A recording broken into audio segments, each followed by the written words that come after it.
Buenos días. Primero para agradecer a nuestro colega y amigo Carlos Sánchez, el coordinador y creador de Proyectos Sepsis Ecuador, por la invitación para participar en este simposio de neumonía.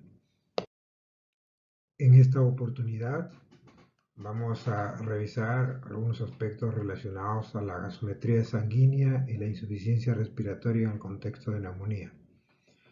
Esencialmente vamos a ver cuál es la utilidad de los gases arteriales en neumonía, sobre todo grave, la implicancia de no descuidar la interpretación de los trastornos ácido-base en el contexto de neumonía y los aspectos relacionados a insuficiencia respiratoria, su abordaje en el paciente con neumonía grave. Veamos la utilidad de los gases arteriales en neumonía grave. Primero recordemos cuáles son las indicaciones para solicitar análisis de gases arteriales. Las podemos reunir en tres grupos. Aquellas que me van a permitir evaluar la función respiratoria u oxigenación, con la cual voy a poder catalogar a los pacientes según el grado de oxemia, en hiperoxemia, normoxemia o hipoxemia, evaluando la presión arterial de oxígeno y la saturación arterial de oxígeno. El segundo grupo para evaluar la función ventilatoria, la ventilación alveolar, a través de la cuantificación de la presión arterial de anhídrido carbónico y su relación con el pH, que como ya sabemos está relacionada de manera indirecta a la ventilación alveolar. Y el tercer grupo de indicaciones están relacionadas a la investigación, detección y seguimiento de los trastornos ácido-bases en el contexto del paciente, sobre todo crítico. Cuando nosotros tenemos los resultados de una muestra de gases arteriales que reflejan realmente lo que está pasando en el paciente, es decir, ha pasado por el filtro de la calidad de la toma de la muestra, de la conservación de la muestra y del procesamiento de la muestra, nosotros podemos pasar a hacer una primera interpretación del compromiso oxigenatorio que puede tener mi paciente. Ello lo hacemos evaluando la presión arterial de oxígeno cuando mi paciente se encuentra respirando a oxígeno ambiente. Según este tipo de evaluación podemos catalogar a mi paciente en diferentes grados de oxemia, ¿no? Un paciente tiene una oxemia normal cuando está entre 80 y 100 milímetros de mercurio de presión arterial de oxígeno. Hablamos de hiperoxemia cuando está por encima de 100 milímetros de mercurio. Y hablamos de hipoxemia leve, moderada o severa cuando hablamos que está por debajo de 80 milímetros de mercurio y con descensos consecutivos de 20 en 20 milímetros de mercurio hacia el grado de mayor severidad. También podemos usar la saturación arterial de oxígeno para catalogar el grado de oxemia de mi paciente.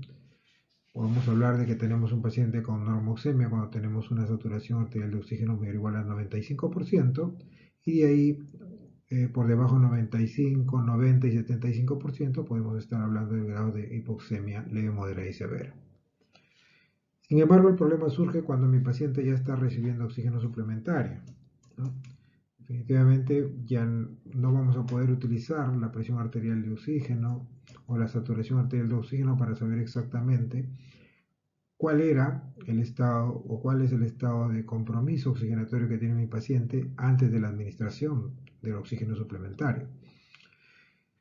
Allí, de utilidad práctica, es el índice oxigenatorio que evalúa la relación entre la presión arterial de oxígeno y la fracción inspirada de oxígeno, el llamado PAFI, como lo solemos llamar acá nosotros. Esta relación me permite evaluar en un paciente que tiene más de 21% de oxígeno, más o menos de manera aproximada, los grados de oxemia en lo que se encuentra. Más o menos el valor normal de oxemia según el PAFI está alrededor de 380, 400 a 500, ¿no? Hablamos de hiperoxemia cuando tenemos más de 500 de PAFI y hablamos de hipoxemia leve, moderada y severa por debajo de 400 de PAFI, con decrementos de 100 en 100, ¿no? Ahora, aquí es muy importante precisar que estos grados de hipoxemia leve, moderada y severa no se correlacionan pues, con el catálogo, con la asignación o designación de severidad en el síndrome de estrés respiratorio agudo, según las definiciones actuales establecidas en Berlín. El síndrome respiratorio agudo empieza con un PAFI menor de 300 milímetros de mercurio, y de 300 a 200 estamos hablando de síndrome respiratorio leve. Menor de 200 estamos hablando de un síndrome respiratorio moderado, y menos de 100 de un síndrome respiratorio severo. Entonces no debemos de confundir este tipo de clasificación de la leucemia con los niveles de severidad en el síndrome respiratorio agudo. Aun cuando he mostrado los grados de oxemia en función a la presión arterial de oxígeno y al PAFI, bien sabido es que en altura estos valores cambian, porque conforme se va incrementando el nivel de altitud a la cual vive o está el paciente, tanto la presión expirada de oxígeno como la presión alveolar de oxígeno, la presión arterial de oxígeno y la presión alveolar de CO2 van disminuyendo paulatinamente.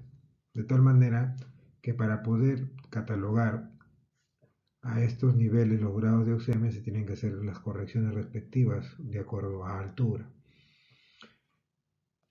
En los criterios de Berlín también se establece cómo se tiene que hacer la corrección de la presión arterial de oxígeno sobre la fracción inspirada de oxígeno o el PAFI para catalogar los niveles de severidad del distrés.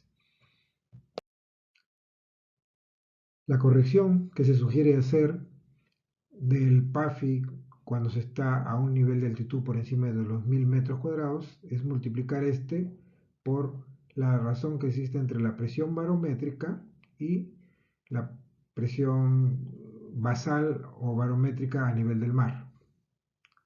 Es decir, si nosotros queremos saber cuál es el PAFI corregido para un paciente o un poblador que se encuentra a una altura cuya presión barométrica es de 600 milímetros de mercurio, lo que tenemos que hacer es dividir 600 milímetros de mercurio entre 760 y esto multiplicarlo por el PAFI.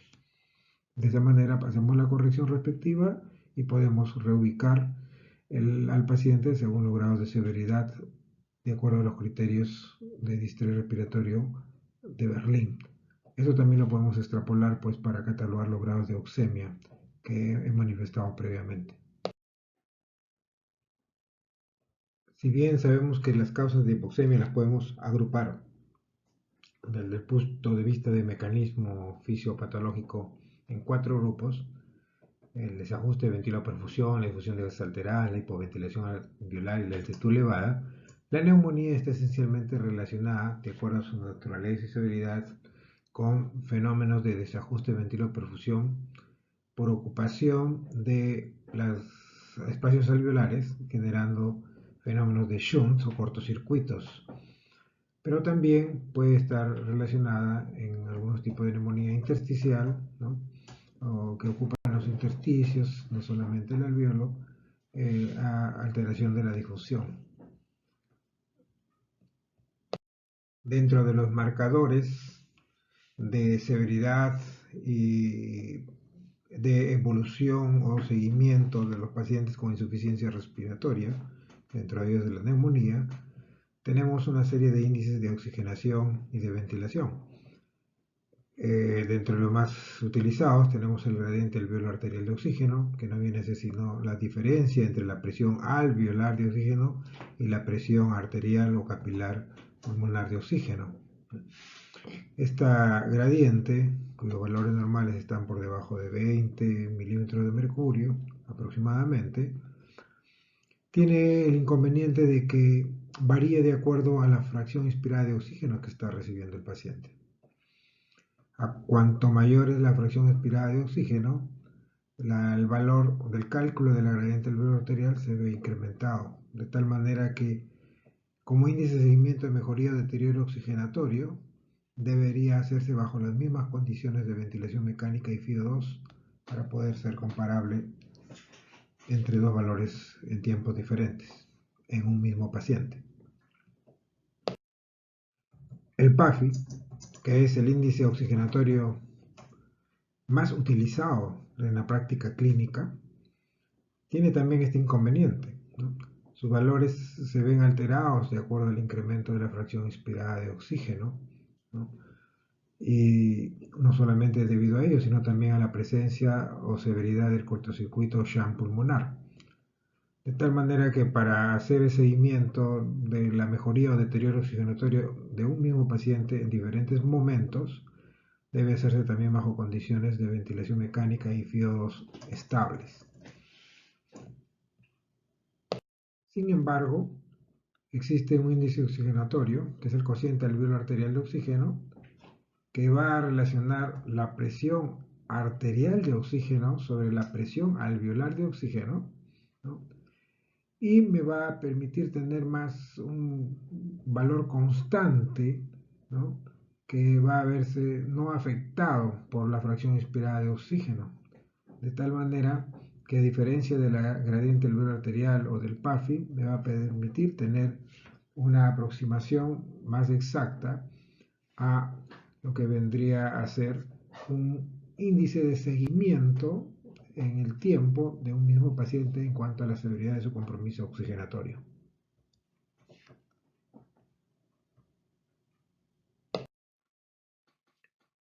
Otro de los índices oxigenatorios que van a permitir establecer el grado de severidad del compromiso en un paciente con falla respiratoria y dentro de ellos neumonía es el shunt. Ya dijimos que uno de los mecanismos fisiopatológicos por el cual se produce hipoxemia y neumonía es el incremento del shunt. Pasamos de un shunt anatómico verdadero hacia un shunt fisiológico anormalmente incrementado. El shunt anatómico es el que está simplemente por la circulación de sangre fuera de la circulación capilar, ¿no? Por otros sistemas como las venas de Tevez o las venas pleurales. En cambio, el shunt fisiológico es el shunt que se va a establecer por la relación de ausencia de ventilación relativa o absoluta en zonas donde hay capilares perfundidos. Esto ocurre en neumonía porque las unidades alveolares se encuentran ocupadas de tal manera de que no participan en el intercambio gaseoso, incrementando este shunt fisiológico. Lamentablemente, para su cálculo se requiere no solamente de sangre arterial, sino también de sangre venosa mixta. Y como sabemos, cada vez es menos frecuente el uso del catéter arterial pulmonar en el contexto del paciente crítico. Por lo tanto, deja de ser un índice práctico en el contexto actual. Los requerimientos de oxígeno para poder restaurar la presión arterial de oxígeno a sus niveles normales son cada vez mayores conforme se produce un incremento del shunt. Es más, cuando estamos superando los 40 o 50% de shunt, prácticamente ya la restauración de la presión arterial de oxígeno a niveles normales se vuelve ya, por no decirlo imposible, de tal manera que incrementar la FiO2 ya no tiene ningún efecto sobre la presión arterial de oxígeno y aquí se tiene que recurrir a otras estrategias ventilatorias que me permitan optimizar la presión arterial de oxígeno más allá de simplemente el incremento de FiO2, como ustedes ya saben. El índice oxigenatorio y el índice oxigenatorio modificado para el adulto, que correlacionan la inversa del PAFI con la presión media de la vía aérea, corregido con la edad para el adulto, tienen una mejor capacidad de correlación con la mortalidad en el contexto de falla respiratoria. Podemos ver acá este estudio de Go, publicado en Critical Care Medicine en 2015, cómo los pacientes fallecidos hasta los 28 días incrementaron su índice oxigenatorio en la primera semana. Y como vemos en el estudio de Techert, publicado en el Journal Traumatic Care Surgery de 2014, la relación entre este puntaje de índice oxigenatorio corregido para el adulto con la mortalidad predicha. Entonces, son índices oxigenatorios que me van a permitir tener una mejor correlación con mortalidad, pues tienen una corrección relacionada a ventilación mecánica. Aquí les muestro la relación que existe entre el PAFI, el índice oxigenatorio y el cociente arterioalveolar de oxígeno en los diferentes grados de síndrome de estrés respiratorio. Por ejemplo, tenemos que en el síndrome de estrés respiratorio agudo severo, catalogado según los criterios de Berlín como un PAFI menor a 100, ¿no? Tenemos que el índice oxigenatorio, que más o menos se correlaciona, es un índice oxigenatorio superior a 25 o un cociente arterioalveolar de oxígeno menor o igual a 0.1. Entonces, más o menos es la forma como se interrelacionan estos diferentes índices oxigenatorios y o ventilatorios en el paciente con síndrome respiratorio agudo. A continuación, vamos a pasar a revisar algunos trabajos de investigación o algunas publicaciones que relacionan la gasometría o la oximetría con los cuadros de neumonía. Este es un trabajo interesante de Levin, publicado en 2001, en donde evalúa a pacientes con neumonía adquirida en la comunidad que se atienden extrahospitalariamente o aquellos que acuden al hospital para ser atendidos, ¿no? Y encuentra algunos factores asociados de manera independiente a que el personal de salud opte por tomarle una gasometría sanguínea o una oximetría de pulso. Es así que en la atención extrahospitalaria la edad, la disnea, la frecuencia respiratoria y la frecuencia cardíaca esencialmente son factores que determinan pues de que el paciente sea sometido o haya sido sometido a este tipo de estudio. En cambio, en la atención intrahospitalaria, en donde la toma de muestras de gases sanguíneos o la oximetría de pulso alcanza niveles muchísimo mayores, de 89.8% con respecto al 21% en el extrahospitalario. Además de los factores mencionados en el extrahospitalario, también tenemos que aquellos pacientes que fueron admitidos al hospital vía el departamento de emergencia son aquellos que fueron sometidos con mayor porcentaje a la toma de muestras de gases sanguíneos y también aquellos pacientes que tenían una enfermedad cardiopulmonar previa. Entonces, la evaluación clínica complementada con gases sanguíneos fue más frecuente en los pacientes que fueron atendidos de manera intrahospitalaria y que ingresaron vía emergencia para su atención por neumonía adquirida en la comunidad. En cambio,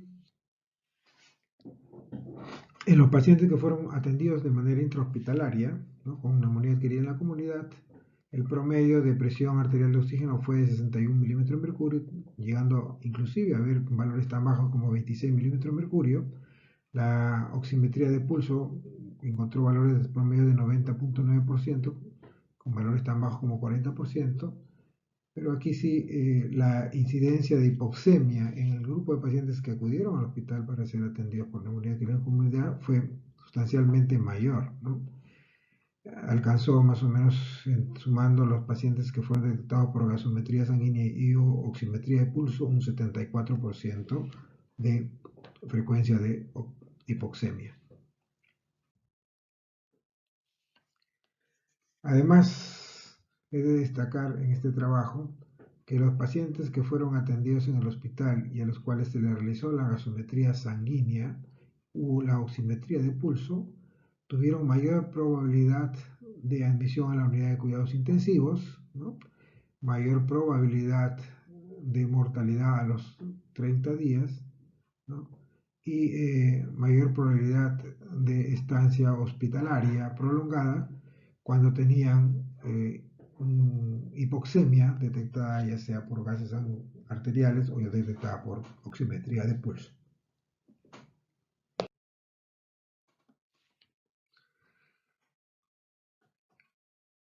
La gasometría sanguínea, esencialmente la presión arterial de oxígeno, y la oximetría de pulso, la saturación de oxígeno, han sido considerados como variables que participan en diferentes scores de predicción de morbimortalidad y mortalidad por neumonía adquirida en la comunidad.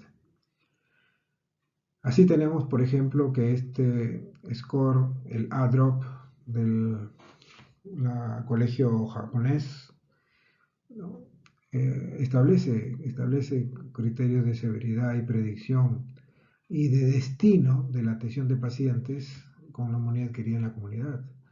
La saturación menor o igual a 90% o la presión arterial de oxígeno menor o igual a 60 mililitros de mercurio es uno de los criterios en este score que permite establecer pues destino del paciente y grados de mortalidad de acuerdo al puntaje que alcanza con este score.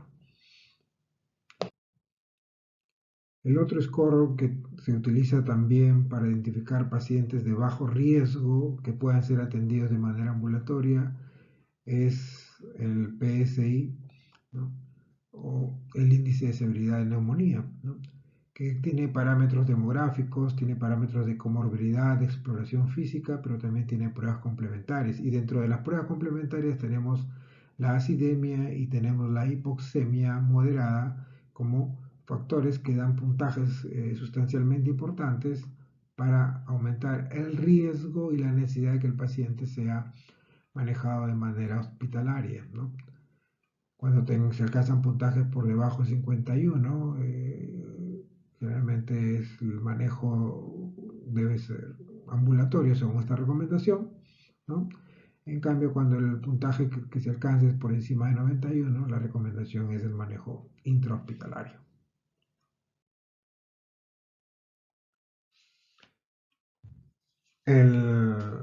La Sociedad Americana de Enfermedades Infecciosas y la Sociedad Americana de Tórax, ¿no? Publican guías de consenso sobre el manejo de neumonía adquirida en la comunidad y dentro de ellos nos establecen pues aquellos scores o criterios mayores y menores de severidad de este grupo de pacientes, ¿no? Y dentro de los scores menores de severidad consideran el PAFI menor o igual a 250, de tal manera de que se considera de que cuando hay un criterio mayor, ¿no? Ya sea ventilación invasiva o shock séptico, o 3 o 9 de los criterios menores, dentro de los cuales está el PAFI, este paciente es un paciente que requiere mayor soporte, mayor riesgo de mortalidad, por lo tanto, tiene mayor indicación de ingreso a la unidad de cuidados intensivos. Entonces, este es un score ELITSA ATS que me habla de severidad, pero a la vez también es útil para poder definir si un paciente va o no va a cuidados intensivos.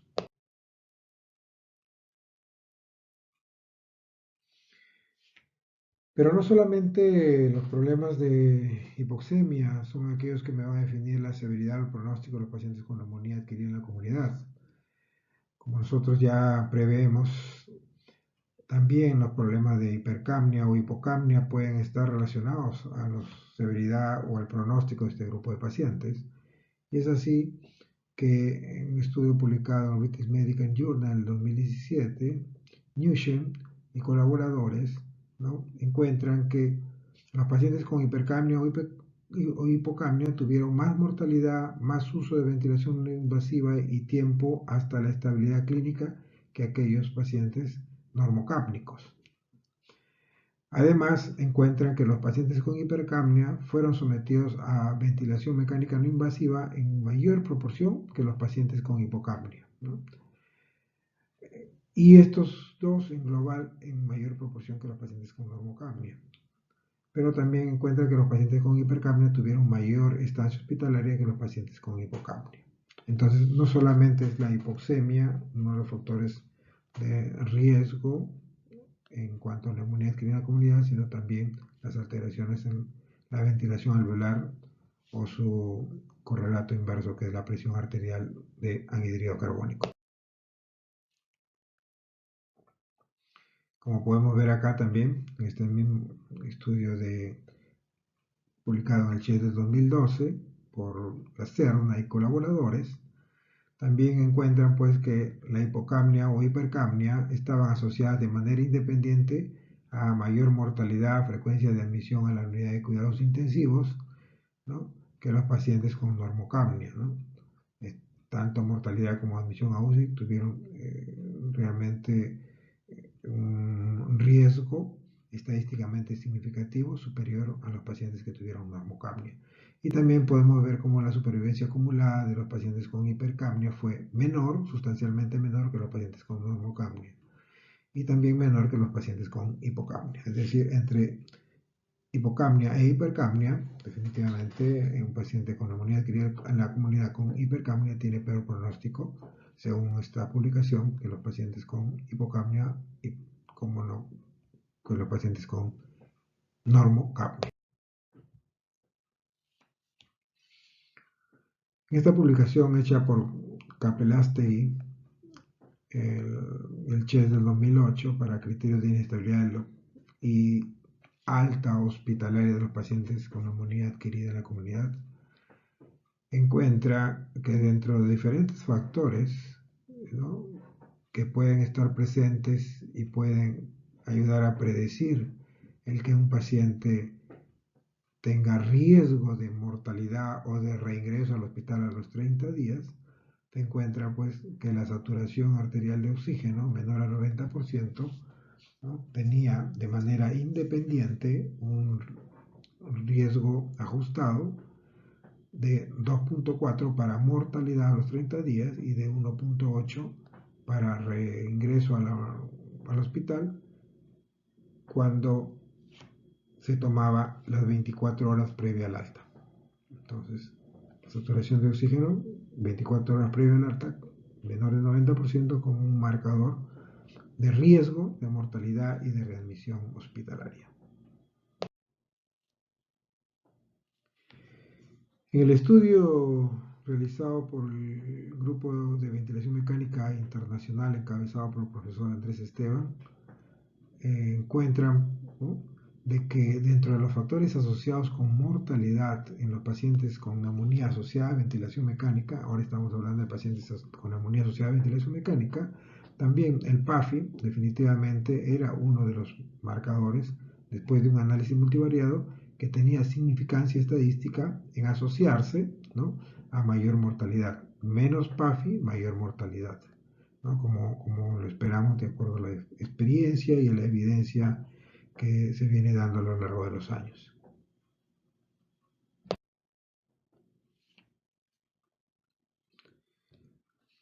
Las guías europeas y latinoamericanas para el manejo de neumonía asociada a ventilador mecánico y neumonía adquirida en el hospital, ¿no?, establecen una serie de parámetros para guiar y evaluar en el tiempo la respuesta al tratamiento.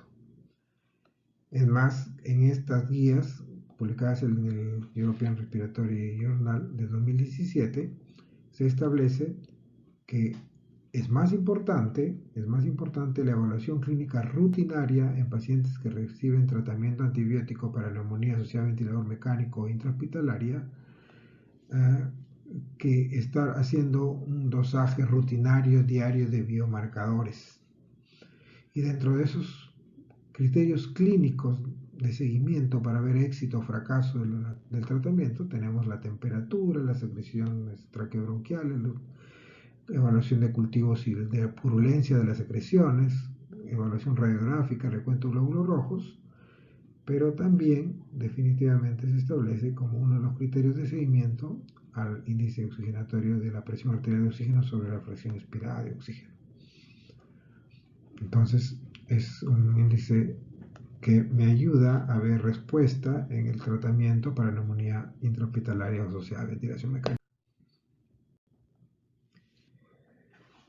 Y dentro de este mismo contexto, en donde se suele usar la procalcitonina también o la proteína C reactiva para tratar de hacer el seguimiento de la respuesta al tratamiento en pacientes con neumonía asociada a ventilador mecánico intrahospitalaria, tenemos que en el estudio publicado por Luit, Guerin y colaboradores en el American Journal Respiratory Critical Care Medicine el año 2005, encuentran que no solamente la procalcitonina, en cuanto a su evolución ocinética a lo largo de los días, dentro de una semana, era un marcador que se asociaba a mortalidad, recurrencia de infección extrapulmonar, ¿no?, al día 28, sino también lo era el índice oxigenatorio PAFIO2, ¿no? Y se encontró que en el día 1, el día 3 y el día 7, un PAFI-O2 menor de 2.15, 2.10 o 2.35 respectivamente,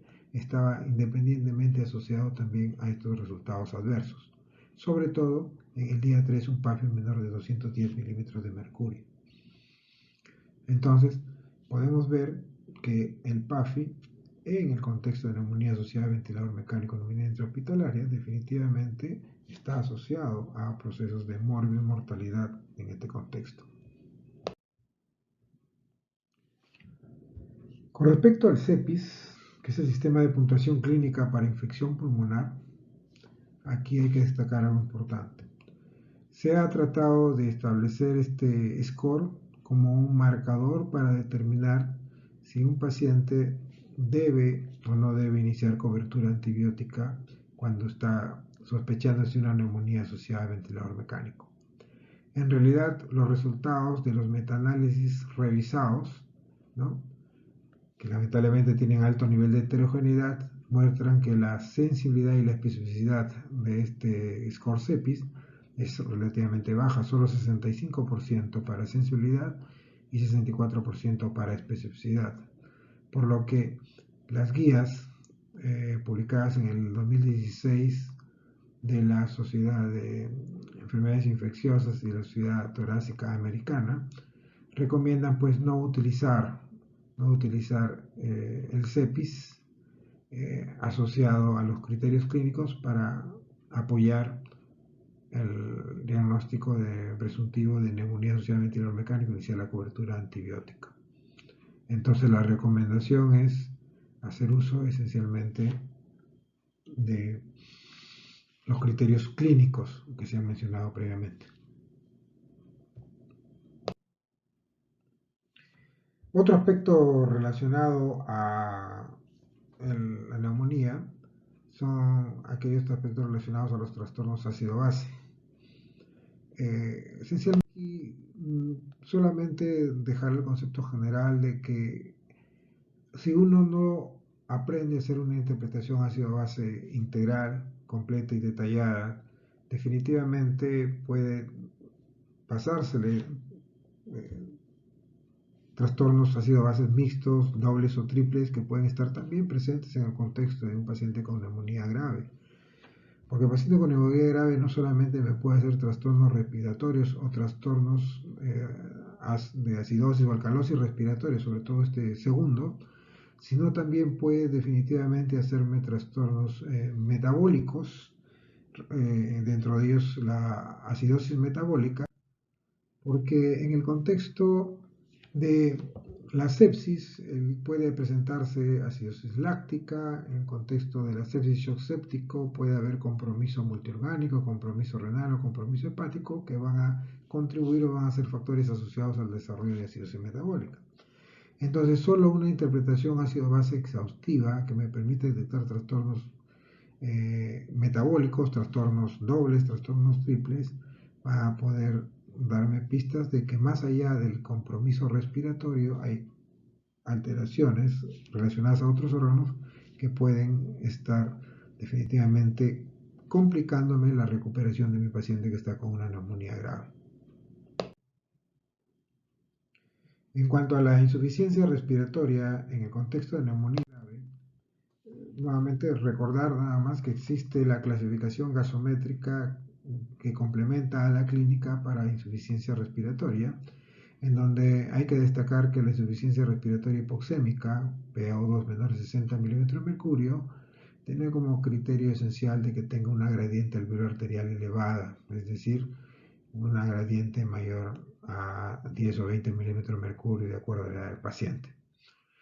Y recordar que la insuficiencia respiratoria tipo 2 o hipercápnica, un PCO2 mayor de 50 con pH menor de 7,35, tiene como criterio esencial que hay aumento de la presión arterial de anhídrido carbónico, pero con una gradiente alveolar arterial normal, con una gradiente alveolar arterial que no está elevada, ¿no?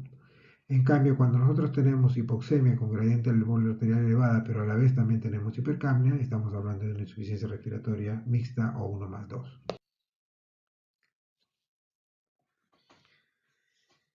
Los criterios gasométricos y clínicos de insuficiencia respiratoria que me indican que el paciente requiere un soporte ventilatorio están relacionados a la presencia de disnea severa en reposo, a taquimnia, al uso de musculatura accesoria o respiración paradójica, pero también a criterios gasométricos, a una presión arterial de oxígeno por debajo de 68 milímetros de mercurio con FIO2 mayor de 40%, o con un PAF menor de 250 con un FIO2 mayor de 0.5.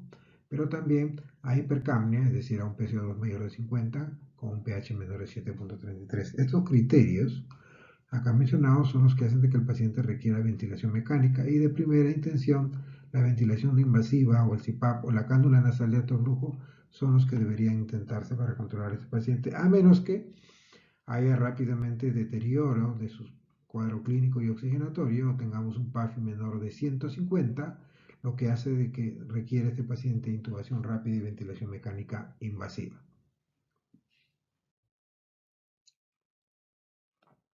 Con respecto al manejo de la insuficiencia respiratoria aguda debido a la neumonía adquirida en la comunidad, algunos aspectos fundamentales están establecidos en esta revisión que hace Vanoni el 2019, ¿no? En donde en esta revisión nos menciona pues que el éxito de la ventilación no invasiva se asocia a mayor supervivencia en contexto de ENA grave, que el fracaso de la ventilación no invasiva se asocia a mayor mortalidad, estancia UCI hospitalaria y complicaciones, que la tasa de falla es menor al 20% cuando no hay comorbilidad pulmonar o cardíaca previa, que la ventilación invasiva hace de que haya una menor requerimiento de intubación en pacientes con enfermedad pulmonar obstructiva crónica, con falla respiratoria hipercápnica o con edema agudo pulmonar cardiogénico. Que debemos estar atentos al deterioro en la hipoxemia o a la hipercapnia o deterioro de los parámetros fisiológicos a la 1 o 2 horas de haber iniciado la ventilación no invasiva, porque si esto se asocia definitivamente a fracaso y hay que optar por ventilación invasiva en este contexto. También entender que el puntaje de severidad mayor y el empeoramiento radiológico se asocian a fracaso de la ventilación no invasiva cuando el paciente está usando este sistema de soporte. Los pacientes con neumonía con ventilación no invasiva están asociados a mayor fracaso que los pacientes con EPOC o con edema pulmonar sin neumonía que requieren ventilación no invasiva. Una alternativa a la ventilación no invasiva es el uso del CPAP, que está asociado también el uso del CPAP a menor tasa de intubación que la oxigenoterapia estándar. Ahora, actualmente también se está usando la cánula nasal de alto flujo para manejar a los pacientes con neumonía adquirida en la comunidad severa, ¿no? Y como un predictor de fracaso a este tipo de terapia, tenemos sobre todo al índice ROX. El índice ROX, que es la relación entre la pulsioximetría y el FIO2, es decir, el SAFI, dividido entre la frecuencia respiratoria. Cuando se tiene un índice ROX mayor o igual a 4.88, la probabilidad a las 12 horas, la probabilidad de que haya fracaso a esta terapia es mayor. Y entender que aquellos pacientes que fracasaron o no cumplieron criterios para ventilación no invasiva, CPAP o oxígeno de alto flujo, deben ir a ventilación mecánica invasiva. Y dentro de los pacientes que van a ventilación mecánica invasiva, los que tienen peor pronóstico son los que tienen mayor puntaje de severidad de la admisión, los que tienen shock, falla renal aguda, lesión pulmonar severa, ¿no? Y mejoría limitada del PAFI después de 48 horas de haber estado en ventilación mecánica. Para realizar un enfoque integral del manejo en las primeras 24 horas de neumonía adquirida en la comunidad severa, dejo acá este flujograma, ¿no?, publicado este año, ¿no?, en la Critical Care, en donde después de haber hecho todo un triaje, ¿no?, en base a una serie de signos clínicos que me hace sospechar que el paciente tiene neumonía, en donde hay signos vitales que me hablan de severidad de la neumonía, como la presencia de hipotensión arterial, de taquimia o de alteración del estado mental, es decir, estamos hablando de un quick SOFA. Hay que ir hacia un manejo rápido inicial en donde se haga uso de una serie de exámenes, dentro de cuales también tenemos la medición de aspectos de lactato, de aspectos de gasometría. Y cuando detectemos que el paciente tiene definitivamente una inestabilidad hemodinámica, ¿no? El paciente tiene signos de severidad reconocidos de neumonía adquirida en la comunidad como un PAF menor o igual a 250, infiltrado multilobar, entre otros.